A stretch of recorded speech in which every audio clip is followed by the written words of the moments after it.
I'm not sure if I'm actually back or not, so I'm trying to confirm before I start talking again.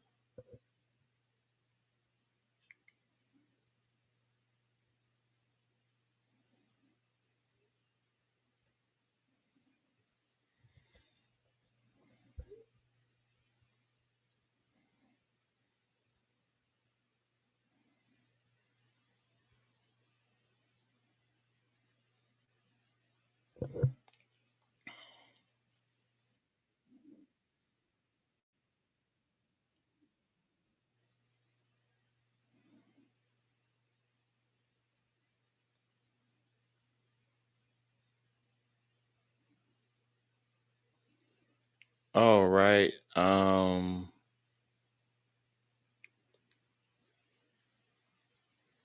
Can you guys? Oh, I'm still muted. No. Can you guys hear me? Um, it's something weird going on. I can't see you or anything like that, but I'm gonna keep going. Okay.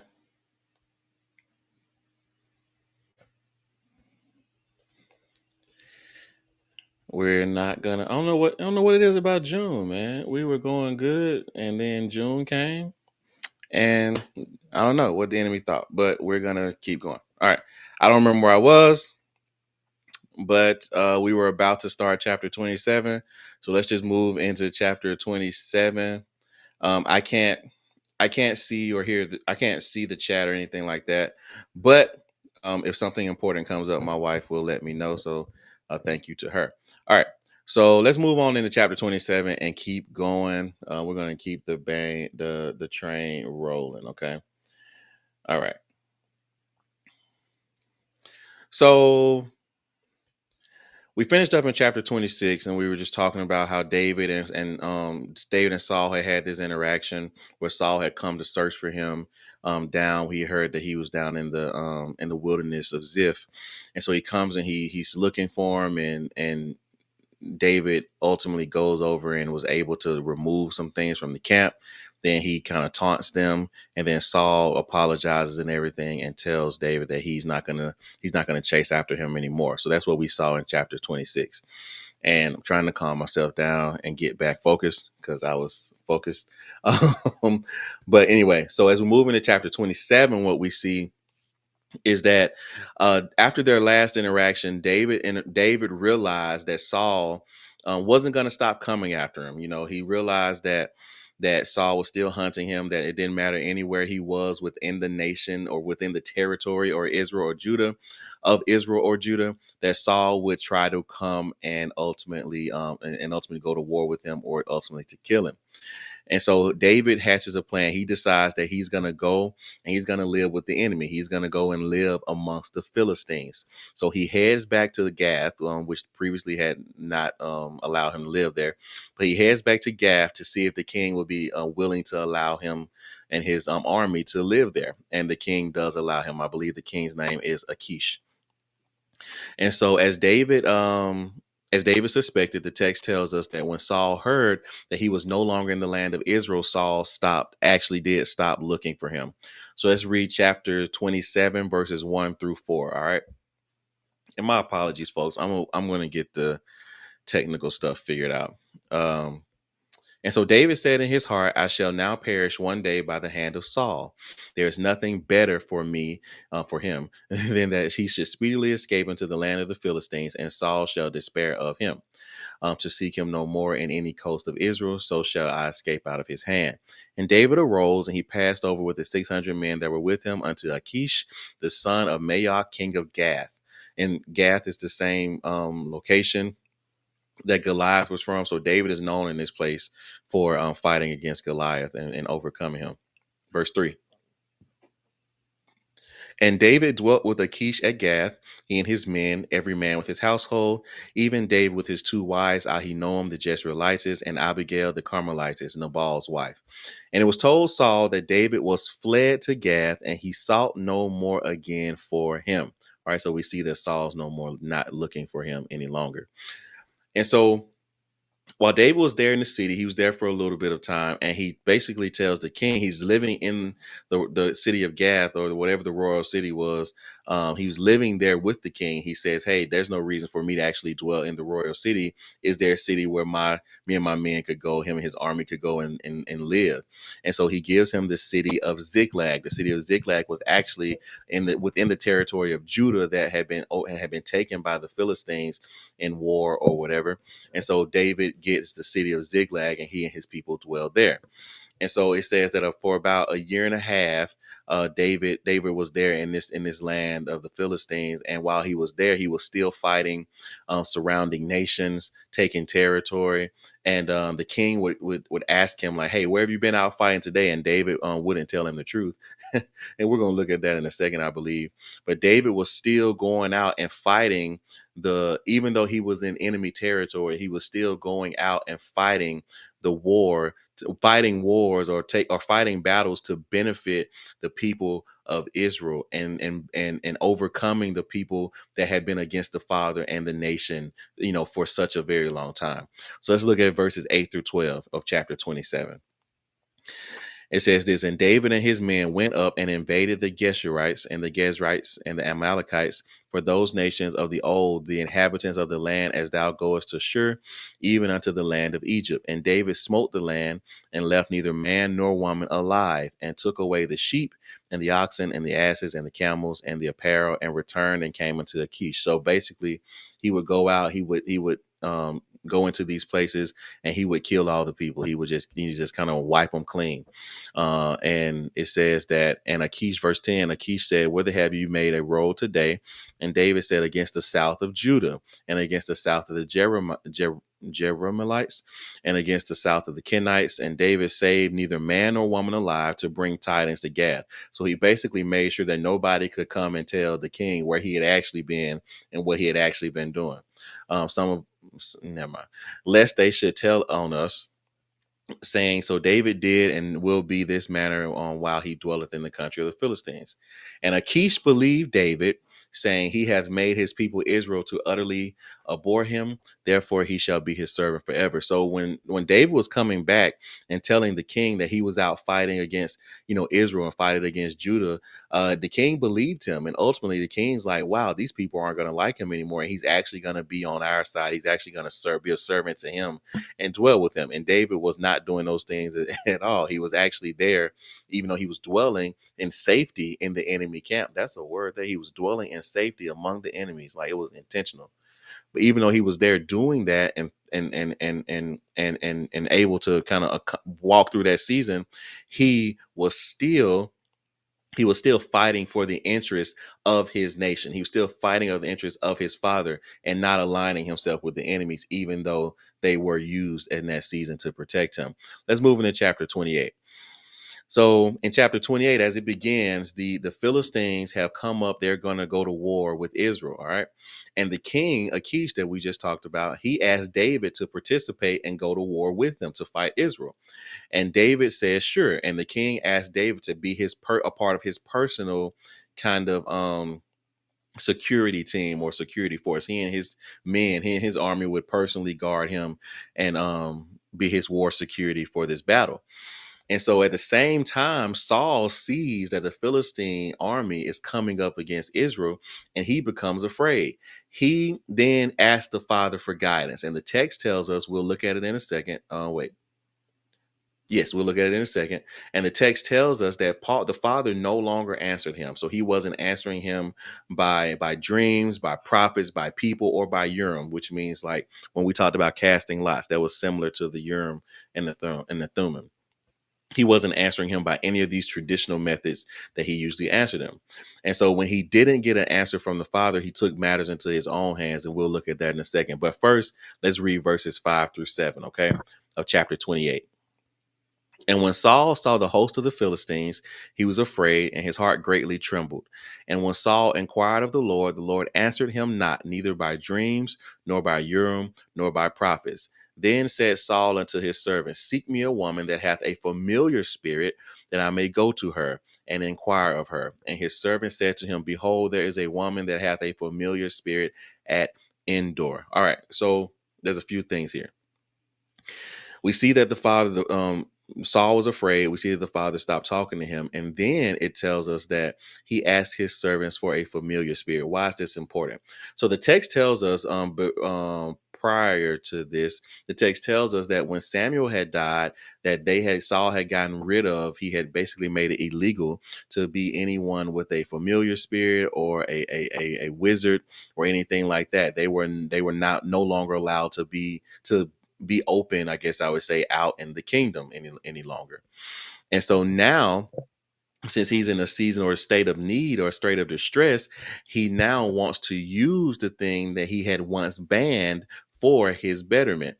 And this is what's going on here. This, he tells them like, hey, seek a familiar spirit. And they're like, well, we know where one is, but you told them that if anyone kept doing this, that you were going to kill them, and people are terrified.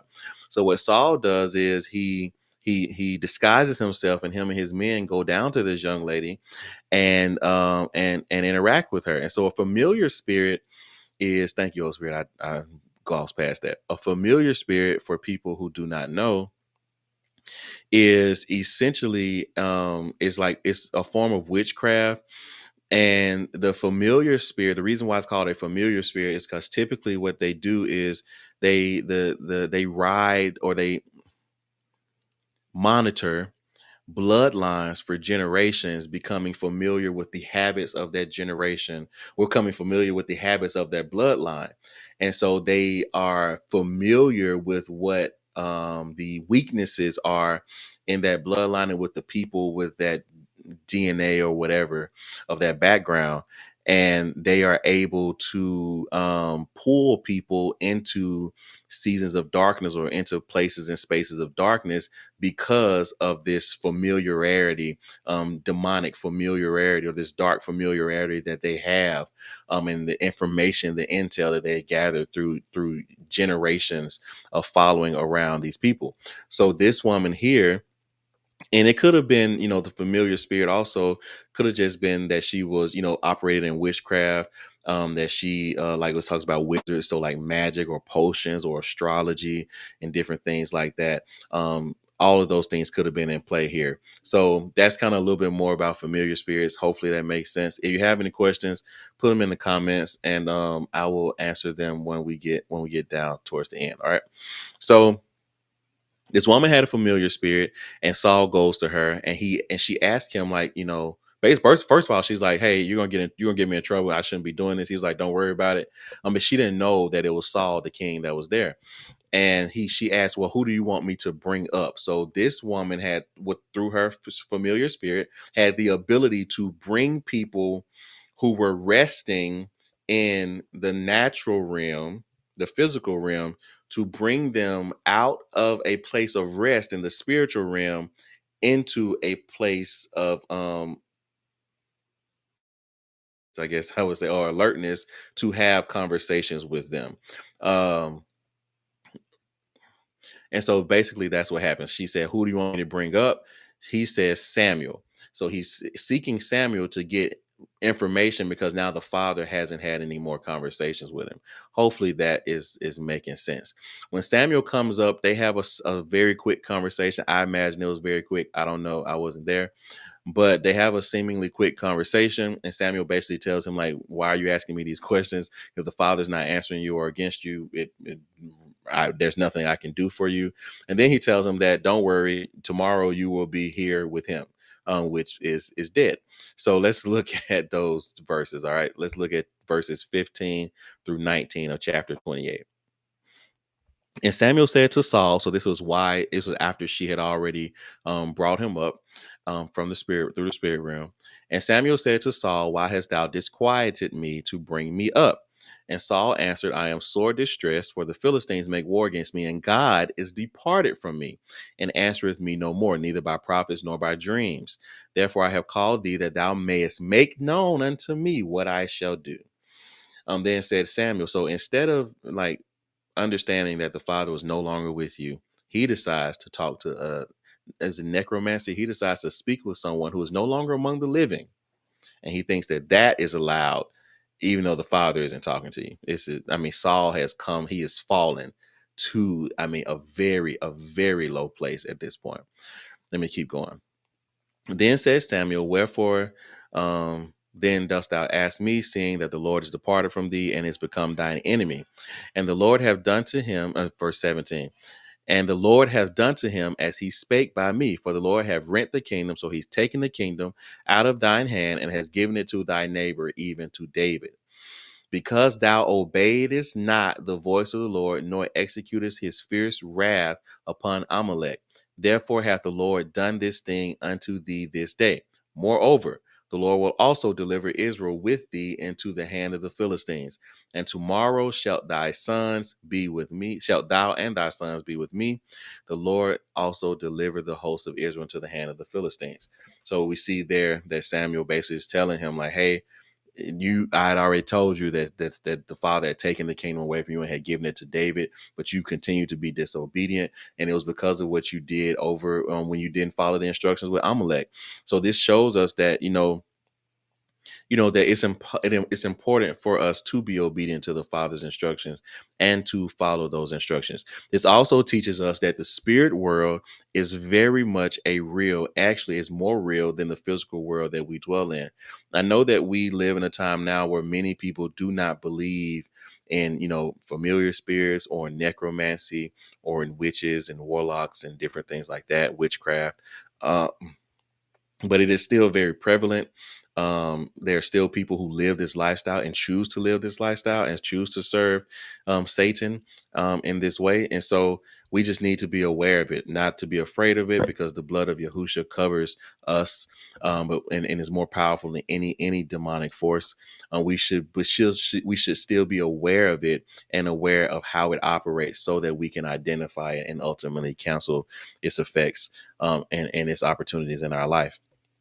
So when Saul hears all this, the text says that he just faints, and then his people, and the lady, his servants, and then the witch that they were talking to, they get him up and they force him to eat something, and when he gets his strength back, they said that he heads back into town, heads back to his house to prepare for the battle. All right, let's move into chapter 29.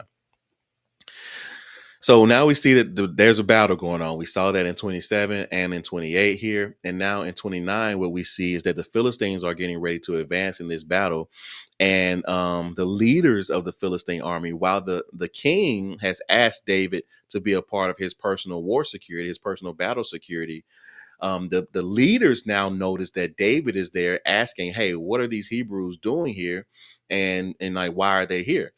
And the king tells them, like, hey, well, this is David and he's with us. And they remember, since they're warriors, they remember the song that was sung about David that we saw, many chapters ago. It said, isn't this David who's been ascribed his 10,000s while Saul was only his thousands?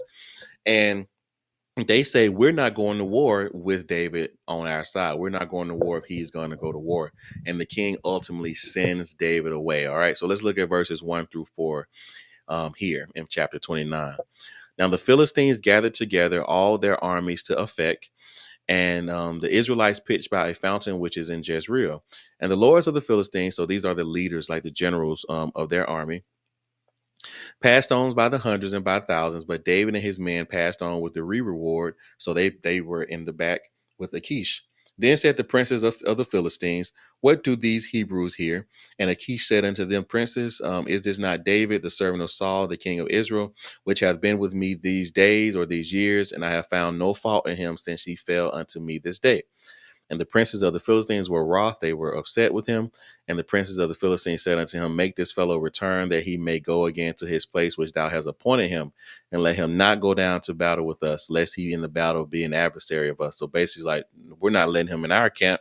We might get down there and start fighting, and he might start fighting us from behind enemy lines. And for wherewith he should reconcile himself unto his master, should it not be with the heads of these men. And so Achish sends David away. David's like, hey, what did I do? What's wrong? Why are you sending me away? He explains to him, kind of like the people weren't, pleased with him being there. And they end up going, him and David and his army end up going back to Ziklag. All right. That gets us into chapter 30. All right. So hopefully everybody is still with me. I will check on your comments in a second. So thank you for hanging out with me. And so we move into chapter 30. And David and his army, they get back to Ziklag. And what they see when they return is that this region of this just Judean region, this region of Judah, has been raided, and their city, the city of Ziklag, has been set on fire. And as part of this raid and fire, they have stolen.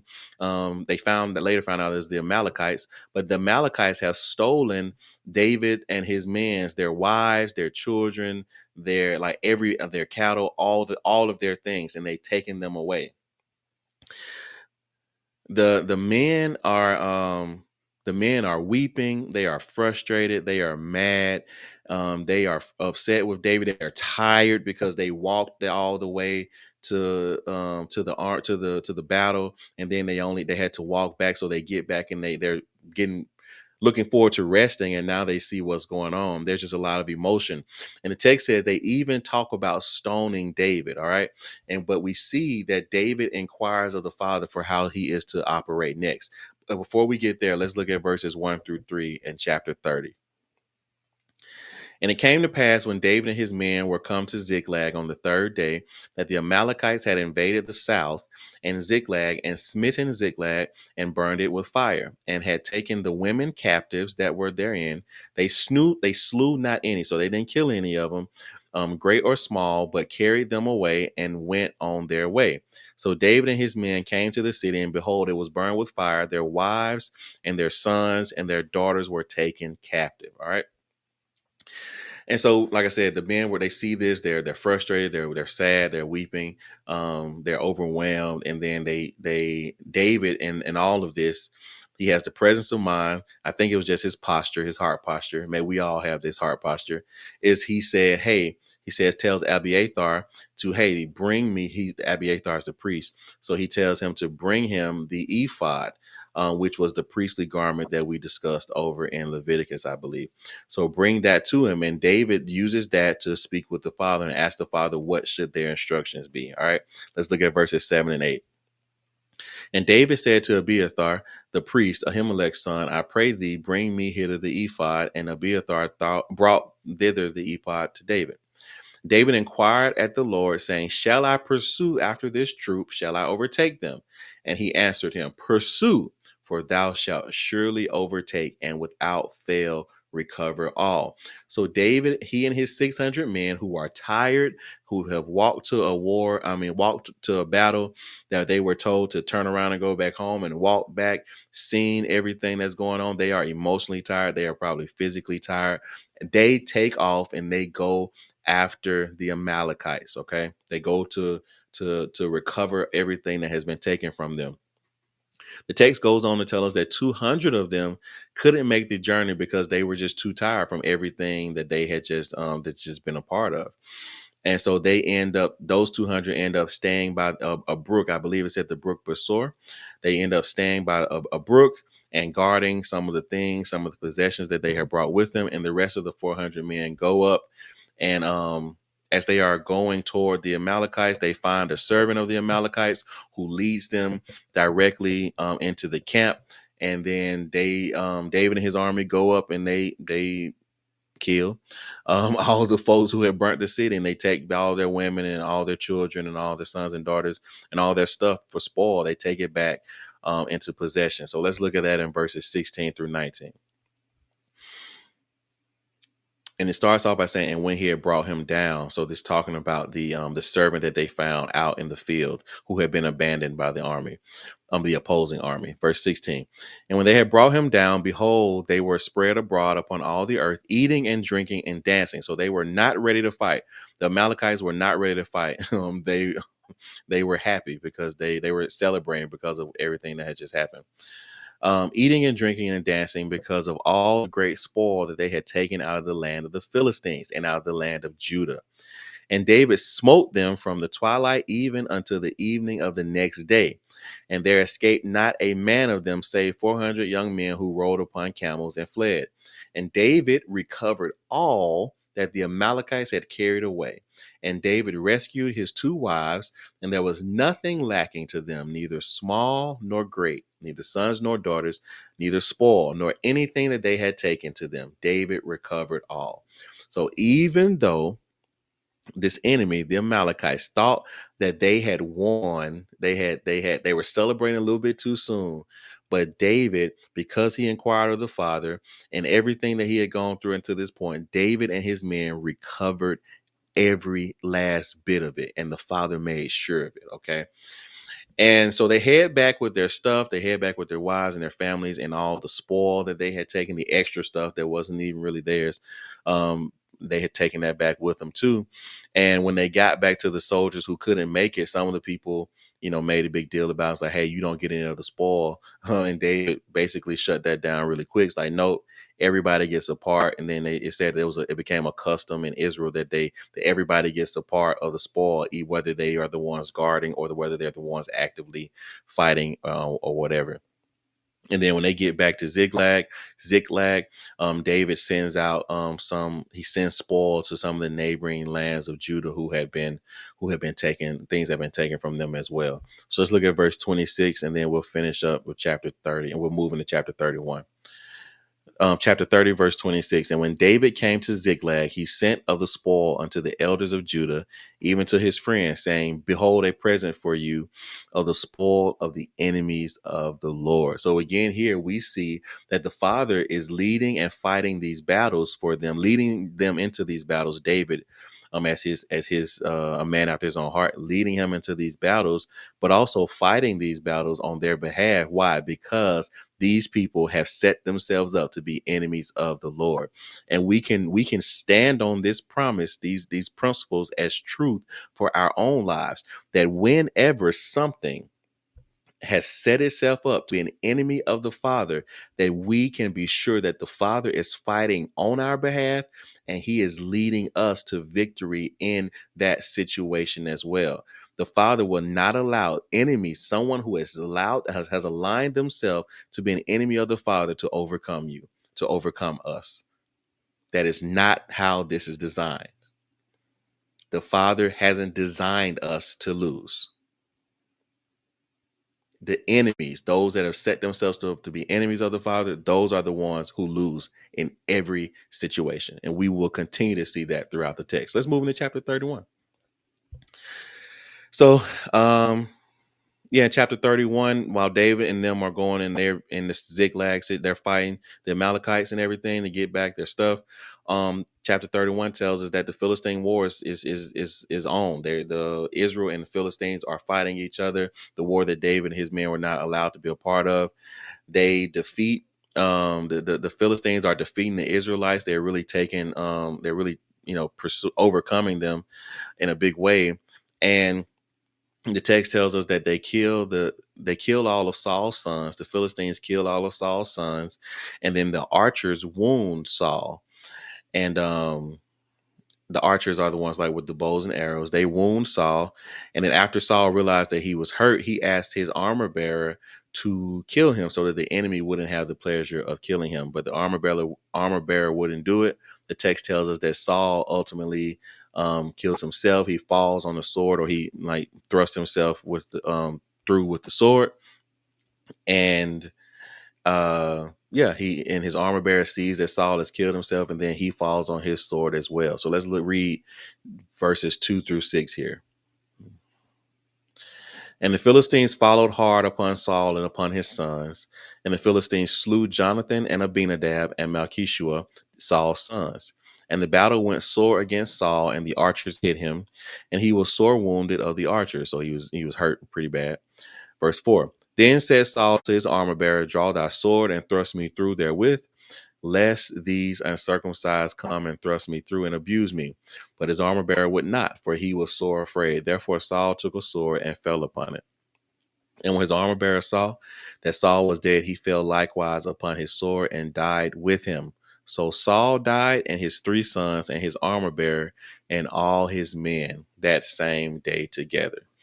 And so we see here that the Israelites were very successful in this war effort, in this battle. They overcome the Philistines, my bad. They were successful in this battle. They overcome the Israelites. They killed the king. They killed the king's bloodline. They killed 3 of his sons.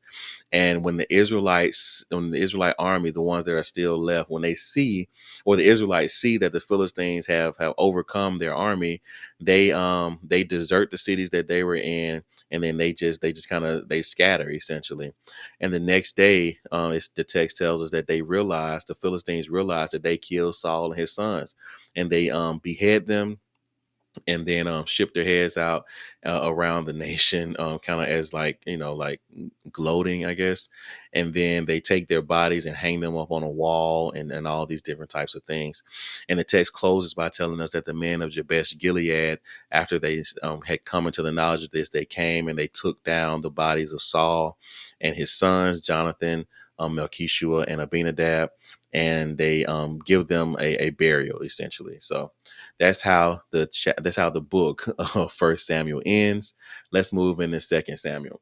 So I'm not going to do like what's this book about, the background or the history of the book of Second Samuel, because essentially, from my study, the First and Second Samuel were originally just one book. They were broken into 2 books because of scroll length. Is from what I found. If that's incorrect, please let me know. But these are essentially the same book. They have the same purpose, and meaning and setting and all that kind of stuff. So let's move into chapter 1 of Second Samuel. Okay, chapter 1 of Second Samuel. As the chapter begins, David is finding out that Saul and Jonathan and Saul's sons, and ultimately he's finding out kind of what happened to the Israelite army. But he finds out that they have died when he gets back to Ziklag. And so there was a messenger who comes up and tells him that Saul and Jonathan were dead. David asked the young man, like, "Hey, how do you know that this happened? How do you know that they are dead? That all of them are gone?" And the young man tells him that he knows because he killed Saul. All right. That wasn't the best choice of words or decision that he've ever made, but we'll talk about that in a second.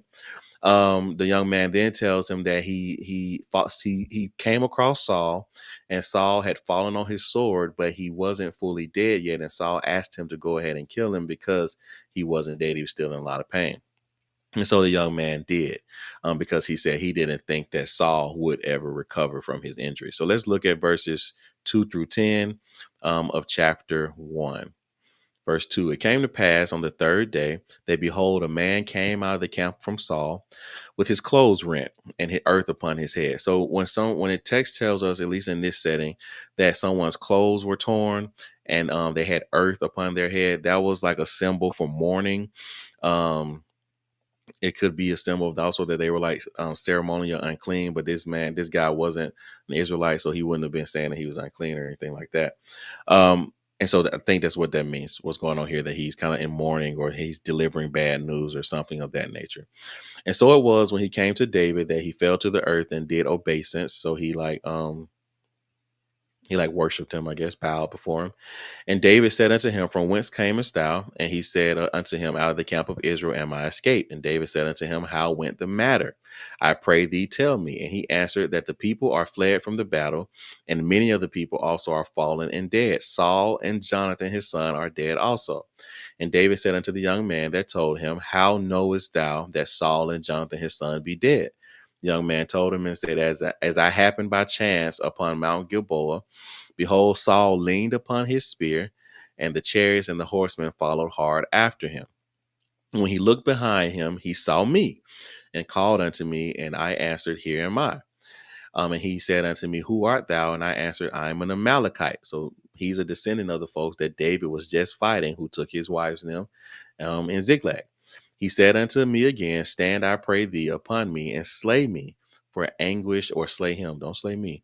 For anguish is a come upon him, because his life is yet whole within him. So he's like, hey, he's still alive. He is probably on this sword or whatever. He messed up what he was trying to do, and he wants this young man to finish the job for him. So verse 10, so I stood upon him and slew him, because I was sure that he could not live after that he was fallen, and took the crown. I took the crown that was upon his head and the bracelet that was on his arm, and have brought them hither unto my Lord.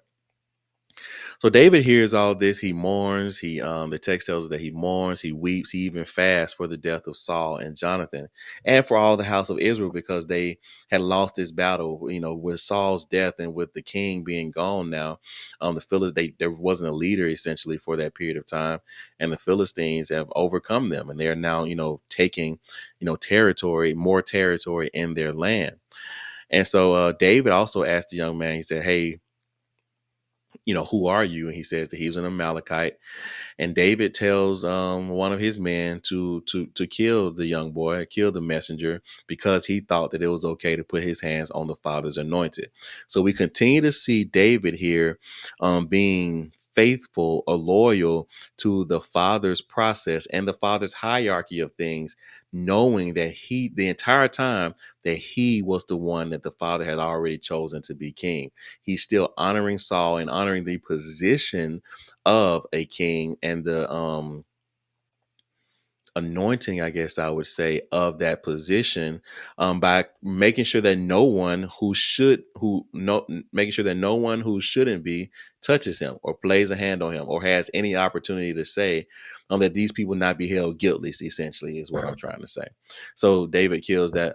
David has his that guy killed because he should have never put his hand upon the father. Let's look at verse 16. Upon Saul. Let's look at verse 16. And David said unto him, Thy blood be upon thy head, for thy mouth have testified against thee, saying, I have slain the Lord's anointed. All right.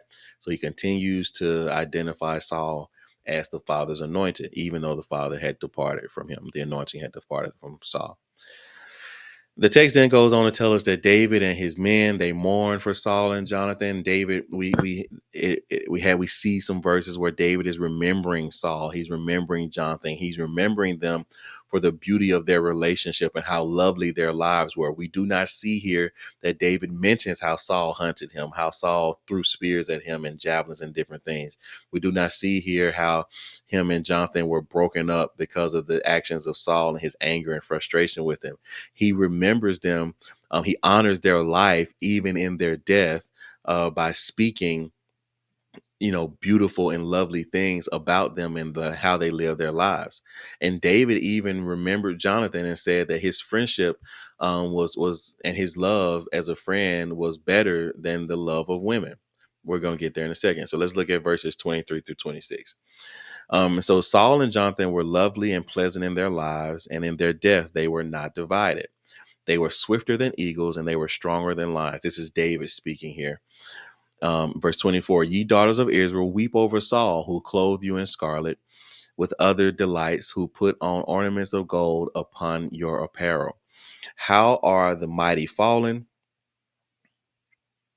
in the midst of the battle? O Jonathan, thou wast slain in thine high places. I am distressed for thee. Well, he was distressed for him, his brother Jonathan. Very pleasant hast thou been unto me. Thy love to me was wonderful, passing the love of women.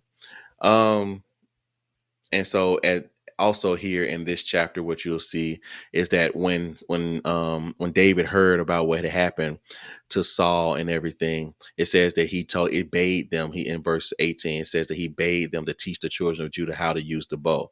So I'm assuming from that statement that Israel wasn't or at least the people of Judah weren't well versed or educated in how to use bows and arrows as part of their war or their battle tactics. But let's go back to David and the Jonathan and their relationship. And as part of midweek, we talked about David and Jonathan and how the text identifies their relationship and even gives us the first introduction to a soul tie. And we see that here. I don't know what it means when it says this, but we see here that they had a unique type of relationship, a unique type of love and care for one another. For David to say that the way thy love to me was wonderful, passing the love of women, I don't fully know what that means. I've heard people teach about it. I've heard this verse taken out of context to even promote things that are not biblical, but I don't know exactly what it means. What I know is that they had a relationship. I've never loved another person, another man, even as a friend, more than I love women. So I don't really fully understand what's going on here, but they had a special type of love. And we will see as we continue throughout the text that David is committed to their relationship and committed to the agreements that they made, the commandments that they made when he goes and looks after Mephibosheth. We'll see that a little more, I believe, in 2 Samuel. So let's keep going into chapter 2. So after all this has gone on, Saul is dead. 3 of his sons are dead. David gets the notice. David fought Ziklag, the Amalekites. He after they burned Ziklag, he gets his people back. Everything's kind of things are just kind of up in the air. The Philistines are really on top in this season, and as part of all this, we see as chapter 2 begins that David asked the father if it's okay for him to go back into the land of Israel. Now he doesn't want to dwell in the land of the Philistines any longer. The father says yes. David then asks him, where should he go? This teaches us that the father does have a location preference and position for us. So do with that what you will. So he asked him where he should go, and the father tells him that he should go to Hebron, whatever you want to say. Excuse me. And so David and his people, they head to that area. And once they are there, the people of Judah make him their king. All right, let's read those verses in verses 1-4 of chapter 2. And it came to pass after this that David inquired of the Lord, saying, shall I go up into any of the cities of Judah? And the Lord said unto him, go up. And David said, whither shall I go up? And he said, unto Hebron. So David went up thither with his 2 wives, also Ahinoam and Abigail, and his men that were with him did David bring up, every man with his household, and they dwelt in the cities of Hebron. And the men of Judah came, and there they anointed David king over the house of Judah. And they told David, saying that the men of Jabesh Gilead were they that buried Saul. So David, once he hears that the people of Jabesh Gilead buried Saul and honored his life with the burial, David blesses them for how they showed kindness to the house of Saul in his death. And then while all this is going on, Abner, who was Saul's commander of his army, Abner takes another one of Saul's sons who wasn't killed, Ishbosheth, and makes him king over Israel. So this is the first introduction that we see of a divided Israel, a Israel that is broken down or delineated between Judah and the rest of Israel. All right. And even we'll see in a second, but even throughout this, what we see is that Abner actually in his we'll get there. Let me focus. We'll get there in a second. So let's read verses 8 and 9. But Abner, the son of Ner, captain of Saul's host, took Ishbosheth, the son of Saul, and brought him over to Mahanaim. And he made him king over Gilead and over the Asherites and over Jezreel and over Ephraim and over Benjamin and over all Israel. So when this happens, this causes David and his men. So basically, there's like a civil war now between, the people of Judah, or the armies of Judah, and armies of the king of David of Judah, and then the armies of Ishbosheth and Abner of Israel. They are going to war, and the text tells us that David and David's men prevail over them, and then they pursue after Abner, and Abner kills one of Joab's brothers. Joab is the one of the leaders in the army for David. And that's going to make a little bit more sense in a second. So let's look at verses 17 through 23. 17 through 23. And there was a very sore battle that day, and Abner was beaten, and the men of Israel before the servants of David. And there were 3 sons of Zeruiah there, Joab, Abishai, and Asahel. And Asahel was as light of foot as a wild roe. So what that means is that he was fast. Okay. He was fast. He ran as fast as a deer. And so Asahel pursued after Abner, and in going, he turned not to the right hand or to the left from following Abner. So Asahel is running after Abner, and he's just running straight after him. He's not looking to the right or to the left. He's focused on him. They are pursuing after Abner because they want to kill him. Okay. So Abner then says, verse 20, and Abner looked behind him and said, art thou Asahel? And he answered, I am. And Abner said to him, turn thee aside to thy right hand or to thy left, and lay thee hold on one of the young men. and he take thee his armor. But Asahel would not turn aside from following him. And Abner said to Asahel, turn thee aside from following me. Wherefore should I smite thee to the ground? So he's like, I don't want to put my hands on you. So, just stop following me. How then should I hold up my face to Joab, thy brother?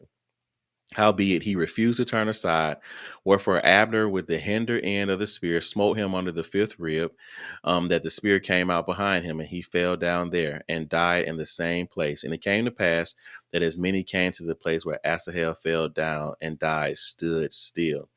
So we see here that I'm just want to show you all the battle that was going on during this time. David's army was fighting the army of Israel, and we see that one of those casualties is Asahel, the brother of Joab.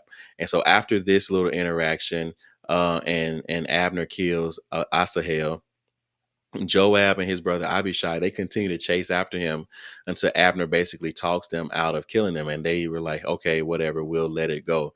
And we see that they do let it go for a period of time, but, they come back around. Let's look at chapter 3. Okay.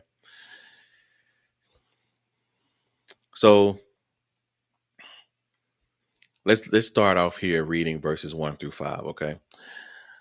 Verse 1. Now there was a long war between the house of Saul and the house of David, because this really ties into what's going on in chapter 2. But David waxed stronger and stronger, and the house of Saul waxed weaker and weaker. And unto David were sons born in Hebron, and the first son was Ammon of Ahinoam, the Jezreelites, and the second was Chileab of Abigail, the third Absalom, the son of Maacah, the daughter of Talmai, king of Geshur, and the fourth Adonijah, the son of Haggith, the fifth Meshephatiah, the son of Abital, and the sixth Ithream by Eglah, David's wife. These were born to David in Hebron. So it's really introducing us to a different season of David's life in Hebron versus when he was on the run with his first two wives and the sons that he had in that season. But we see here at the beginning that during this time, the house of Saul and the house of David were in constant battle. And through those battles, the text tells us that the house of David became stronger and stronger, and the house of Saul became weaker and weaker as they went throughout these battles. And so around this time, Abner, who is a part of the house of Saul, he's Ishbosheth's right hand man, essentially. They have a disagreement one day. Ishbosheth accuses Abner of having an affair with one of Saul's concubines. Now, up until this point, Abner has been loyal to Saul and Saul's what's it called, like reign or his position or his just loyal to Saul's bloodline, to at every turn he's been loyal. And so now Ishbosheth is accusing him of tainting the bloodline and going against his leader by having an affair with one of Saul's concubines. And Abner is upset by it. He is like, he's been loyal to this house. He's never done anything like this. And so Abner, in the language here that I was talking about earlier, he uses language that essentially says that they were treating him as if he was one of the Judeans.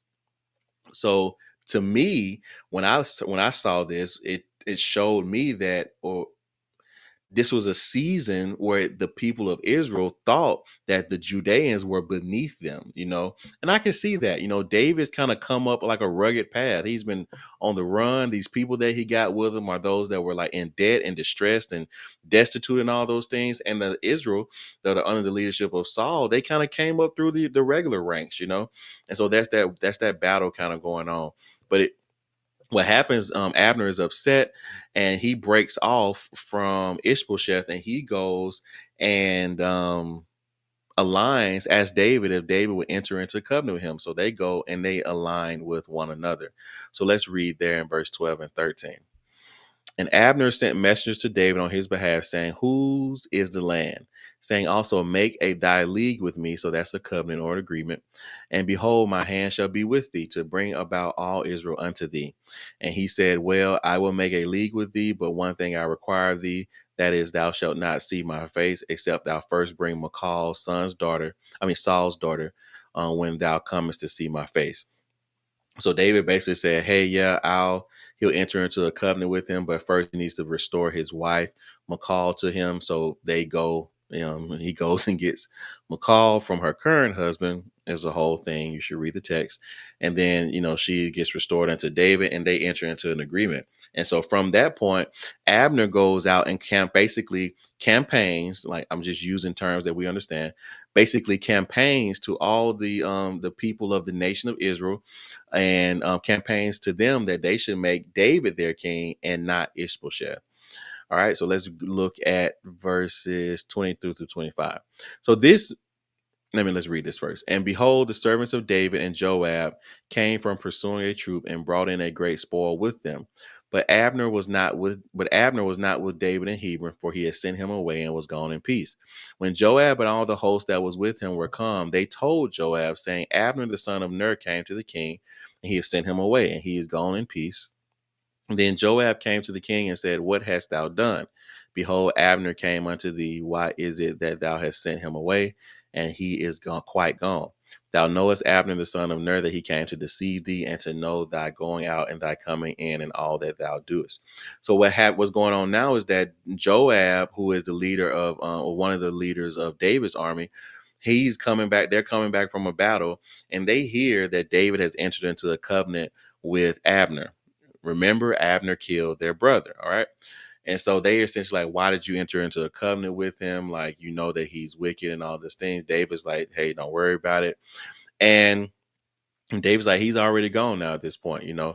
And Joab and his brother Abishai didn't like the response. So what they do is they send messengers to bring Abner back into the city. And they wait by the city gate and they kill Abner and get vengeance for the death of their brother. And then we see David then at that point mourning for Abner and speaking very highly of Abner again, just like we saw him do of Saul and Jonathan. So let's look at verses 28 through 30. Afterward, David heard it, and he said, I and my kingdom are guiltless before the Lord forever for the blood of Abner, the son of Ner. So David heard that Joab had killed and his brother had killed Abner. He's basically saying, hey, I'm not going to take this blood is not on my hands, basically, is how we would say it. Verse 29, let it rest on the head of Joab and on all his father's house, and let there not fail. So he's saying from this point forward, this is what he's pronouncing over this bloodline. Let it not fail one from the house of Joab that hath an issue, or that is a leper, or like an issue is like a sickness, an issue, or that is a leper, or that leaneth on a staff, or that it falleth on a sword, or that lacketh bread. So, they're pronounced like lack and being destitute and sick and like suicide and being lame. And so verse 30. And so Joab and Abishai, his brother, slew Abner because he had slain their brother Asahel at Gibeon in the battle. Yes. And so David mourns Abner after this point, speaks very highly of him. And, we see the death there. And when we move into chapter 4 now, this kind of opened up, this left Ishbosheth in a vulnerable position because he didn't have the military prowess any longer at his right hand, protecting him. So as we move over into chapter 4, in chapter 4, what we see is that Ishbosheth realizes that Abner is dead, and he and Israel are now afraid because they don't have their commander in chief. They don't have their, I guess not commander in chief, but they don't have their army general to fight on their behalf. And so some of his leaders took this as an opportunity to, prey on his weakness, and they come in and they kill him. So let's look at that. Verses 7 through 12 of chapter 4. For when they came into the house, he lay on his bed in his bedchamber, and they smote him, which means they killed him. And so they hit him, and then they slew him, which means they killed him, and beheaded him, and took his head and got them away through the plain all the night. So they killed him, and then they ran away while he was sleeping in his bed in his own house, or laying in his bed in his own house. Verse 8. And they brought the head of Ishbosheth unto David to Hebron, and said to the king, Behold, the head of Ishbosheth, the son of Saul, thine enemy, which sought thy life, and the Lord hath avenged my lord the king this day of Saul and of his seed. And David answered Rechab and Baanah, so those are the two guys who did this, his brother, the sons of Rimmon the Beerothite, and said unto them, As the Lord liveth, who hath redeemed my soul out of all adversity? When one told me, saying, Behold, Saul is dead, thinking to have brought good tidings, I took hold of him and slew him in Ziklag. who thought that I would have given him a reward for his tidings, how much more when wicked men have slain a righteous person in his own house upon his bed, shall I not therefore now require his blood of your hand and take away you from the earth? David commanded his young men, and they slew them and cut off their hands and their feet and hanged them over the pool in Hebron. But they took the head of Ishbosheth and buried it in the sepulchre of Abner in Hebron. So what we see here is that these two young men, they took it upon themselves to kill the leader, to kill the king, and for some reason take the head of this man over to David. I guess they thought that David was going to be happy with him. David is not happy with them, and he reminds them or tells them what happened to the last people who thought that this act would bring them some type of honor or position or opportunity or whatever, or even pleasure to him. And he kills the men who killed Ishbosheth. So now all of Saul's house outside of Mephibosheth, which I'll mention in a second, has been killed. And David has taken out those men. And again, David's house continues to get stronger while Saul's house is much weaker than it once was.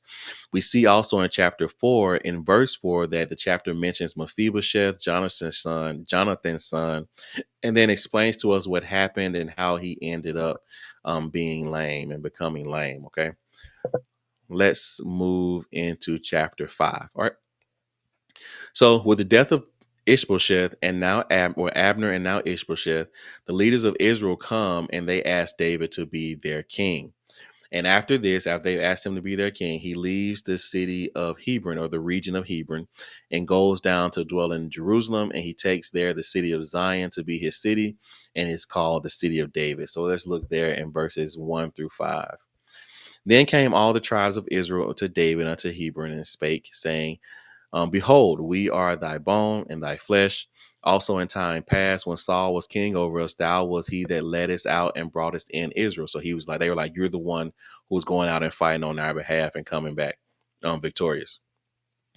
And the Lord said to thee, thou shalt feed my people Israel, and thou shalt be a captain over Israel. Verse 3. So all the elders of Israel came to the king to Hebron, and David made a league with them, a covenant, in Hebron before the Lord, and they anointed David king over Israel. David was 30 years old when he began to reign, and he reigned 40 years. In Hebron, he reigned over Judah 7 years and 6 months, and in Jerusalem, he reigned 33 years over all Israel and Judah. So now we see that through the actions that are taken, the death of Saul, Ishbosheth, Saul's sons, and Abner, David is now the king of a united Israel and Judah. Okay. So even though they were, before this separate, they are now united back for a period of time with David as the king. And in this new season, there are some more sons and daughters that are born of David. I'll let you read that down in verses 13-16, just for the sake of time.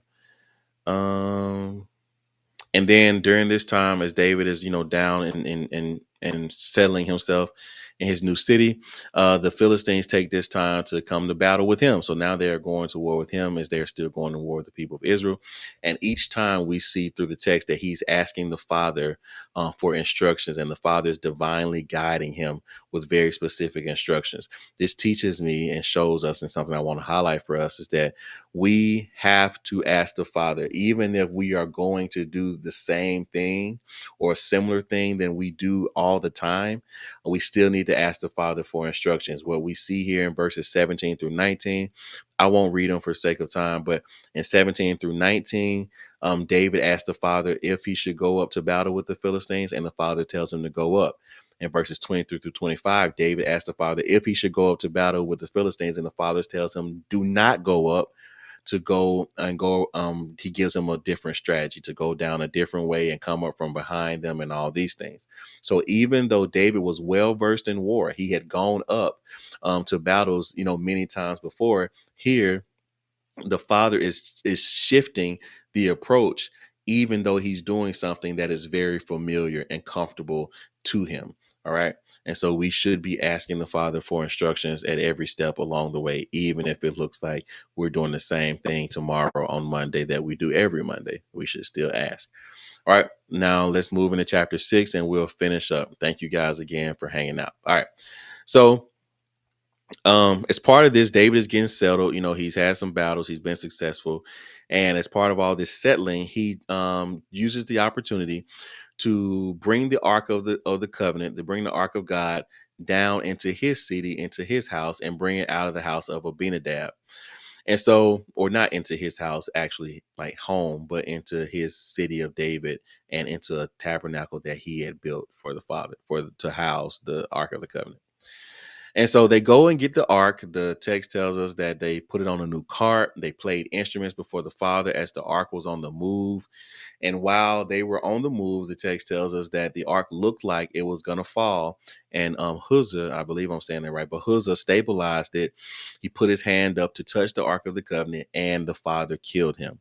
So David at this point is instantly, the text said he instantly feared, and the Father, and he was upset with the Father because of this. And he was now afraid to bring the ark up to the city of David because he didn't, I believe, because he didn't want this to happen to anybody else. He didn't want to be doing something out of order. So he leaves it in the house of Obed Edom for a few months until he hears that the Father is blessing the house like crazy because the Ark of the Covenant is there. So let's look at verses 9 through 11 of chapter 6. And David was afraid of the Lord that day and said, "How shall the ark of the Lord come to me?" This is after he had Uzzah had died, and David would not, and so David would not remove the ark of the Lord unto him into the city of David, but David carried it aside into the house of Obed Edom the Gittite. And the ark of the Lord continued in the house of Obed Edom the Gittite 3 months, and the Lord blessed Obed Edom and all his household. So he got blessed him and all his household. So David goes back to the city after all this, but he hears that the Father is blessing the house of Obed Edom, and it's only been there for a few months.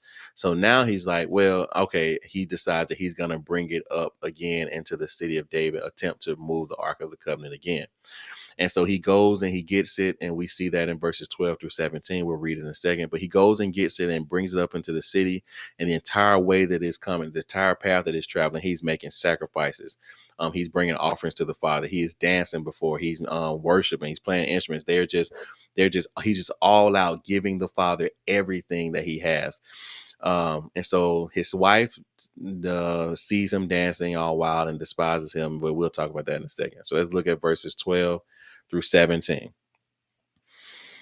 And it was told King David, saying, "The Lord hath blessed the house of Obed Edom and all that pertaineth unto him, because of the ark of God." So David went and brought up the ark of God from the house of Obed Edom into the city of David with gladness. And it was so that when they bare the ark of the Lord, when they that bare the ark of the Lord had gone 6 paces, he sacrificed oxen and fatlings. And David danced before the Lord with all his might, and David was girded with a linen ephod. So David and all his house of Israel brought up the ark of the Lord with shouting and with the sound of the trumpet. And as the ark of the Lord came into the city of David, Michal, Saul's daughter, looked through a window and saw King David leaping and dancing before the Lord, and she despised him in her heart. And they brought in the ark of the Lord and set it in his place in the midst of the tabernacle that David had pitched for it. And David offered burnt offerings and peace offerings before the Lord. And so the text here ends after this. It ends with David. They gave offerings to the Father. He then gives the people, each one of the people that are there, he gives them like a small gift, I guess I would say. And then they head back home. Okay, they celebrate the bringing the moving the ark and bringing it into the new tabernacle here in the city of David, in Zion. And after this, David goes home, and Michal is upset with him, and they have an interaction.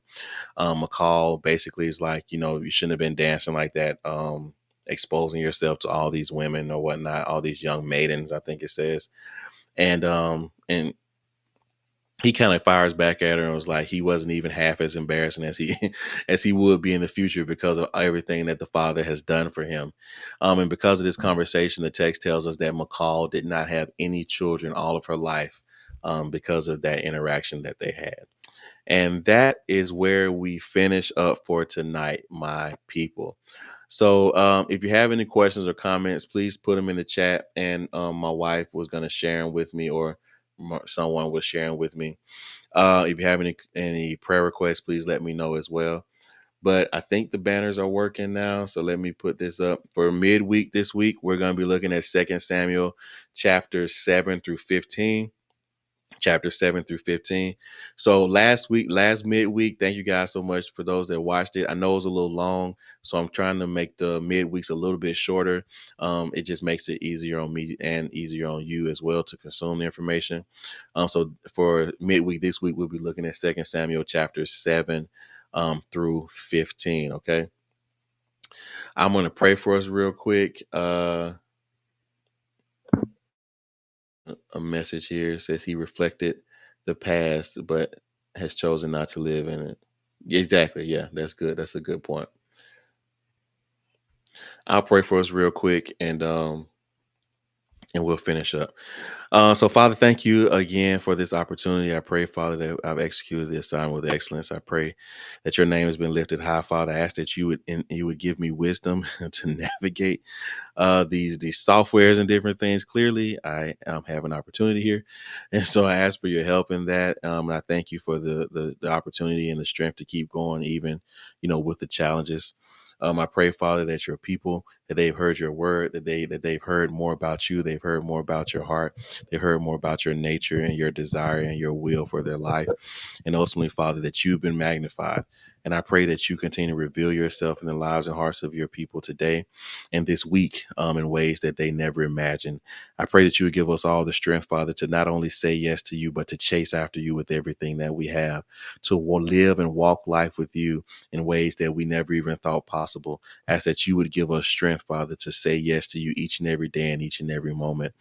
And Father, I pray for all of those and those that are dealing with sickness, or they're dealing with pain or emotional just kind of emptiness or loneliness or despair or lack of hope or double-mindedness, whatever it is that your people are dealing with, Father. I pray that you would show them through your word the truth of your word, Father, because your word says that it can't return to you void. It's like rain and snow. It has to bring forth and do what it is you called it to do in earth, and it will not return to you void, but will accomplish what you set it out to do. And I pray, Father, that through your word, you would speak to them, and that you would give them a passage to stand on, a truth to stand on, and that they would see that situation turn around in their life, not because of anything that happened of this world, but because of the belief and faith in you. Your word says that we who come to you must believe that you are, and that you are a rewarder of those who diligently seek you. Help us to believe that you are, Father. We repent for unbelief, but not only that, help us to diligently seek you. Your word says that you are a rewarder of those who diligently seek you. And so as we diligently seek you, Father, we thank you for your rewards now in faith, whatever diligently seeking you looks like. We thank you that you use the foolish things to confound the wise, even when it looks like and feels like, Father, everything just doesn't make any sense. We will follow you. We will not focus on the wind and the waves. We will fix our gaze upon you, and will continue to be obedient to the instructions that you've given us until we get new instructions. I pray, Father, that you would give everyone ears to hear, eyes to see, and hearts to perceive what it is you're doing in this season in their life. And ask that you remove the hardness from the hearts of your people, and that we will receive your word into hearts that are full flesh and are ready to produce with the seed of your word. I pray these things in your son Yahushua's name. Amen. All right, folks. I didn't get any more comments. I don't know if there are any more, but if you feel led to give, here's my Cash App. There it is right there. Phillip G is also down in the description box, I believe. And if you need to reach out to me, you can always reach out to me on my website at phillupgee.com. All right. See you guys this midweek, Wednesday at noon. The video will go live and you can watch it at your convenience. I love you guys. Thank you so much for hanging out with me. But more importantly than that, the Father loves you. All right. The Father loves you. Let him love you. Listen, start before you're ready and don't stop. I'll see you guys next time.